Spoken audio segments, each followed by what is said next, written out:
नमस्कार। बीस न्यूज 24/7 में आप सभी को सुस्वागत। जी हाँ, श्रीलंका आजादी के बाद अपने सबसे बड़ी आर्थिक तंगी से जूझ रहा है। ऐसे में वो विदेशी मुद्रा हासिल कर सके इसलिए अनोखे तरीका आजमा रहा है।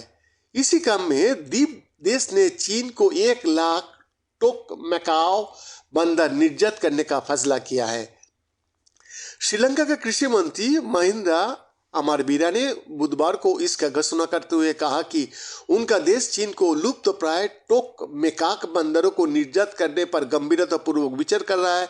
एक बयान में उन्होंने कहा कि चीन ने श्रीलंका से 1000 चिड़िया घरों के लिए बंदरों की मांग की है।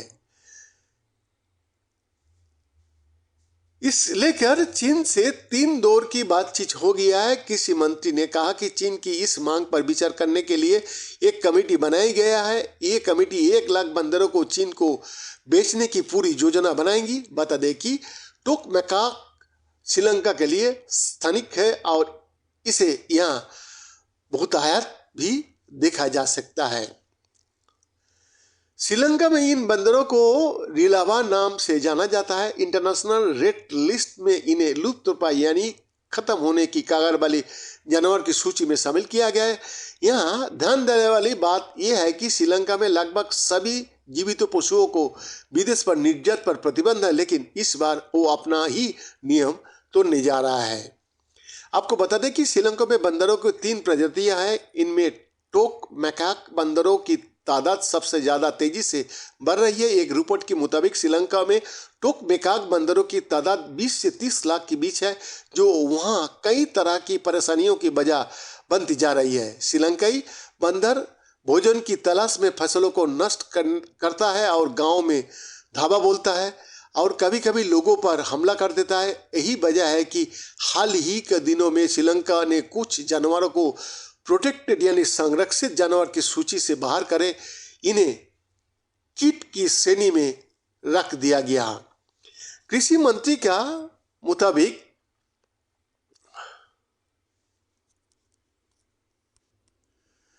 श्रीलंका में बंदर और गिलहरिया हर साल 10 करोड़ नारियलों को बर्बाद कर देता है। रिपोर्ट में कहा गया कि 2022 की पहली छमाही में 30,215 मिलियन श्रीलंकाई रुपया यानी कि 87.5 मिलियन डॉलर का नुकसान इन बंदरों की वजह से हुआ था। एएफपी की रिपोर्ट के अनुसार श्रीलंका ने इस वर्ष अपनी सुरक्षित सूची से बंदर, मोर और जंगली सुअर सहित कई जानवर को हटा दिया है। संरक्षित जानवर की सूची से बाहर करने का बाद किसानों के इन्हें मारने का परमिट मिल गया है। हालांकि चीन को मैकाक बंदर देने से पहले ही श्रीलंका का पर्यावरणविद ने इसका विरोध करना शुरू कर दिया है।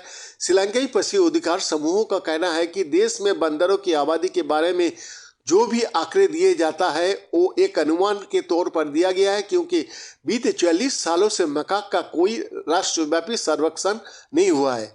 पशु अधिकार समूह को कहना है कि सरकार का कोई भी फैसला लेने से पहले देश में बंदरों की गणना करानी चाहिए।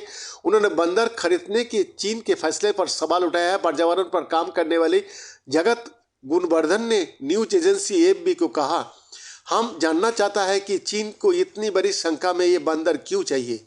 क्या चीन इन बंदरों पर कोई रिसर्च करना चाहता है या इन्हें खाने का मकसद से खरीदा जा रहा है या फिर इसके पीछे कोई और कहानी है। जगत गुणवर्धन ने कहा, बंदरों ने हमें नुकसान नहीं पहुंचाया है, सच तो ये है कि हम उन्हें नुकसान पहुंचा रहा है। हमने उनके इलाका को अतिक्रमण किया है।